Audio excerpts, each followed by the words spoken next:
എല്ലാവർക്കും വിനീത നമസ്കാരം. ശ്രീമദ് ഭാഗവതം ദശമസ്കന്ധ ഉത്തരാർദ്ധം അധ്യായം 71 ശ്ലോകം 36 മുതൽ 40 വരെ. കൃഷ്ണായ വാസുദേവായ ഹരയേ പരമാത്മനെ പ്രണതക്ലേശനാശായ ഗോവിന്ദായ നമോ നമഃ. ഓം നമോ ഭഗവതേ വാസുദേവായ. ഓം നമോ ഭഗവതേ വാസുദേവായ. ഓം നമോ ഭഗവതേ വാസുദേവായ. ഭഗവാൻ അങ്ങനെ അതിസുന്ദര രൂപത്തിൽ നടന്നു വരുമ്പോ പട്ടണത്തിലെ സ്ത്രീകള് ഭഗവാന്റെ ഭാര്യമാരെ കണ്ടിട്ട് ഇങ്ങനെ അത്ഭുതപ്പെടുകയാണ്. ഓ, എന്തൊരു ഭാഗ്യ എന്ന് പറയുന്നു. ശ്ലോകം 36. ഊജു സ്ത്രീയ പഥി നിരീക്ഷ്യ മുകുന്ദപത്നി താരായഥോടുപസഖാ കിമകാര്യമൂഭി യച്ചക്ഷുഷാ പുരുഷമൗലി ഉദാരഹാസ ലീലാവലോകകലയോത്സവം ആതനോദി. ആ മട്ടുപാവില് നിന്ന് നോക്കാണ് സ്ത്രീകള് അവിടുത്തെ ഇന്ദ്രപ്രസ്ഥത്തില്. അപ്പൊ ചന്ദ്രനോട് ഒരുമിച്ച് സഞ്ചരിക്കുന്ന നക്ഷത്രങ്ങളെ പോലെ ശ്രീകൃഷ്ണനോട് ഒരുമിച്ച് സഞ്ചരിക്കുന്ന ഭഗവാന്റെ പത്നിമാരെ കണ്ടിട്ട് സന്തോഷാധിക്യം നിമിത്തം അവരിങ്ങനെ അന്യോന്യം പറയാണ്, ഈ സ്ത്രീകള് ജന്മാന്തരത്തിൽ എന്തൊരു സുഹൃതം ചെയ്തിട്ടുണ്ടോ.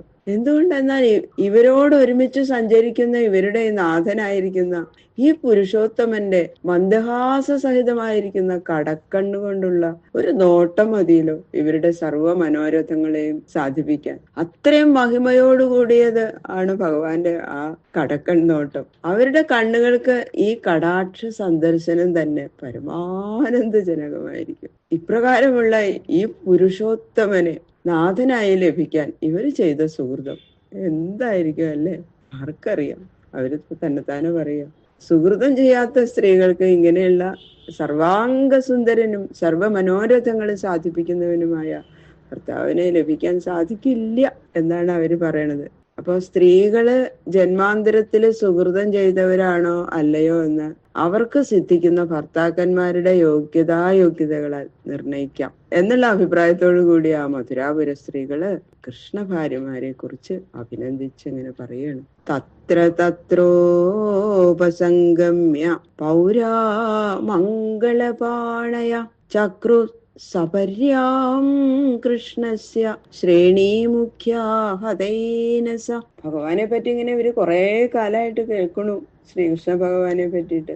അങ്ങനെയുള്ള ഭഗവാൻ ശ്രീകൃഷ്ണൻ ആ നഗരത്തിൽ അങ്ങോട്ട് പ്രവേശിച്ചപ്പോ സകല ആളുകളും അവരുടെ യോഗ്യതാ സമ്പ്രദായം അനുസരിച്ച് ശ്രീകൃഷ്ണനെ ഉപചരിക്കാൻ അത്യാദരത്തോടു കൂടി തയ്യാറായി വന്നു.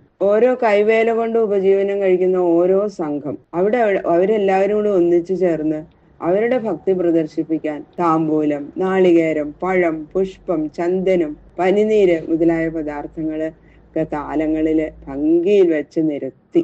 എന്നിട്ട് ഭഗവാനെ പൂജിച്ച് അടുത്ത് ചെന്ന് ഭക്തിപൂർവ്വം നിന്നു. അപ്പൊ അവരുടെ സമീപത്തിൽ ഭഗവാൻ അങ്ങനെ ചെന്നു. ആ ദിവ്യമംഗള വിഗ്രഹത്തെ കണ്ടപ്പോ തന്നെ സൂര്യോദയത്തില് അന്ധകാരം നീങ്ങും പോലെ അവരുടെ അന്തർഗുഹയിൽ ഒളിഞ്ഞിരുന്ന ആ പാപം മുഴുവനും അങ്ങോട്ട് നശിച്ച് പരിശുദ്ധന്മാരായിട്ട് ഭവിച്ചു. ഭഗവാന്റെ ആ രൂപം അങ്ങോട്ട് കണ്ടപ്പോ തന്നെ ഉണ്ടായിരുന്ന പാപം മുഴുവൻ അങ്ങോട്ട് അപ്പൊ തന്നെ നശിച്ചു എന്നാ പറയുന്നത്. അങ്ങനെ അതിപ്രേമ ഭക്തിയോടുകൂടി ഓരോ സംഘത്തിന്റെയും അധിപന്മാരെ, അതിന് പലതരം സംഘങ്ങളുണ്ടല്ലോ, അവരെല്ലാവരും ഓരോ ഗ്രൂപ്പായിട്ട് ചേർന്നിട്ടാണ്. അങ്ങനെ ആ സംഘം പ്രതിനിധികളുടെ നിലയില് ഭഗവത് സന്നിധാനത്തിൽ ചെന്ന് നമസ്കാരാദികളൊക്കെ ചെയ്തു.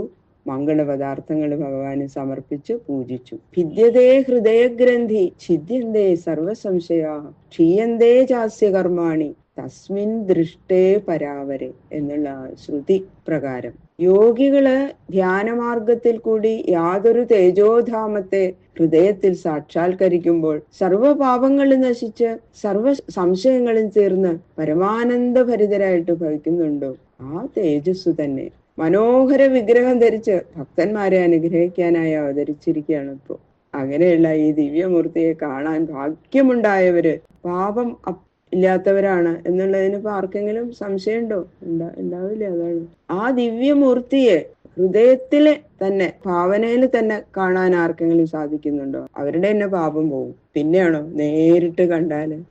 അന്തഃപുരജനൈ പ്രീത്യ മുകുന്ദ ഭുല്ലലോചനൈ സസംഭ്രമൈരഭ്യുപേദ പ്രാവിശ രാജമന്ദിരം. ഇങ്ങനെ ഓരോരുത്തരുടെ സൽക്കാര പൂജകൾ സ്വീകരിച്ചും ആ നഗരത്തിന്റെ ആ സൗന്ദര്യം നോക്കിക്കണ്ട് ഇങ്ങനെ ആനന്ദിച്ച് ഗംഭീരാണേ എന്ന് അങ്ങനെ പറഞ്ഞുകൊണ്ട് ഭഗവാൻ അങ്ങനെ സഞ്ചരിച്ചു. രാജധാനിയുടെ സമീപെത്തിയപ്പോ ശ്രീകൃഷ്ണ സന്ദർശനത്തിൽ വികസിച്ച നേത്രങ്ങളോടും സ്വീകരിക്കാനുള്ള ബദ്ധപ്പാടോടും കൂടിയ അന്തഃപുര സ്ത്രീകള് മംഗളപദാർത്ഥങ്ങളോടുകൂടി എതിരേറ്റ് സമീപത്തിച്ചെന്ന് പരമപ്രേമത്തോടെ സൽക്കരിച്ച് രാജധാനിയുടെ അന്തർഭാഗത്തേക്ക് ഭഗവാനെയും ഭാര്യമാരെയും കൂട്ടിക്കൊണ്ടുപോയി. പൃഥാവിലോക്യ ഭ്രാത്രേയം കൃഷ്ണം ത്രിഭുവനേശ്വരം പ്രീതാത്മോത്ഥായ പര്യങ്കാൽ സസ്നുഷ പരിഷസ്വജേ. കുന്തിദേവിയുടെ അതിഭാഗ്യത്തെ കുറിച്ച് ശ്രീ ശുകബ്രഹ്മർഷി ബഹുമാനിച്ചുകൊണ്ട് വർണ്ണിക്കുകയാണ്. 3 ലോകങ്ങളെയും സൃഷ്ടിച്ച് സംഹരിക്കുന്ന മഹാപ്രഭുവും തന്റെ സഹോദരന്റെ പുത്രനുമായ ഭഗവാൻ ശ്രീകൃഷ്ണൻ തന്നെ കാണാനായി സമീപത്ത് വന്നങ്ങോട്ട് നിന്നപ്പോ കുന്തിദേവിത ഉടനെ ഇരിക്കുന്ന കട്ടിൽ നിന്ന് അങ്ങോട്ട് എഴുന്നേറ്റു. കുന്തിയോട് വർത്തമാനം പറഞ്ഞിട്ട് പുത്രന്റെ ഭാര്യയായിട്ടുള്ള ദ്രൗപദിയും അവിടെ ഉണ്ടായിരുന്നു. അങ്ങനെ പാഞ്ചാലി സഹിതയായ കുന്തിദേവി ജ്യേഷ്ഠന്റെ പുത്രനായ കൃഷ്ണനെ കണ്ട ഉടനെ ഓട്ടിച്ചെന്ന് അങ്ങോട്ട് കെട്ടിപ്പിടിച്ചു, ഗാഠാശ്ലേഷണം ചെയ്തു. ശ്രീ ശിവബ്രഹ്മർഷി പറയാ, അഹോ ഭാഗ്യാതിശയം, ത്രിഭുവനനാഥനെ ആലിംഗനം ചെയ്യാൻ സാധിച്ച കുന്തി പരമധന്യ. ഭഗവത് ഭക്തിയുള്ളവർക്ക് ഭഗവാൻ സ്വാധീനനാണ്. സ്ത്രീ ആയാലും പുരുഷനായാലും ഒന്നും ഒരു ഭേദമില്ല. അങ്ങനെ പിതൃസഹോദരിയെ പിതൃതുല്യ ഭക്തിയോടെ ചെന്ന് കണ്ട ഭഗവാൻ ആ ലോകമര്യാദ ഉറപ്പിക്കുകയാണ്. ആദ്യം തന്നെ ഭഗവാൻ പോയത് രാജധാനിയുടെ ഉള്ളിൽ പ്രവേശിച്ചു. കുന്തിദേവിയുടെ മുറിയിലേക്കാണ് ആദ്യം പോയത്. അതാ പറഞ്ഞത്. അങ്ങനെയാണ് വേണ്ടത്. വയസ്സായവരല്ലേ കാണാൻ പോവുക. ഗോവിന്ദം ഗൃഹമാനീയ ദേവദേവേശമാതൃത പൂജായാം നാവിതൽ കൃത്യം പൂജാ ഗോവിന്ദം ഗൃഹമാനീയ ദേവദേവേശമാതൃത പൂജായാം നാവിതൽ കൃത്യം പ്രമോദോപഹതോ നൃപ.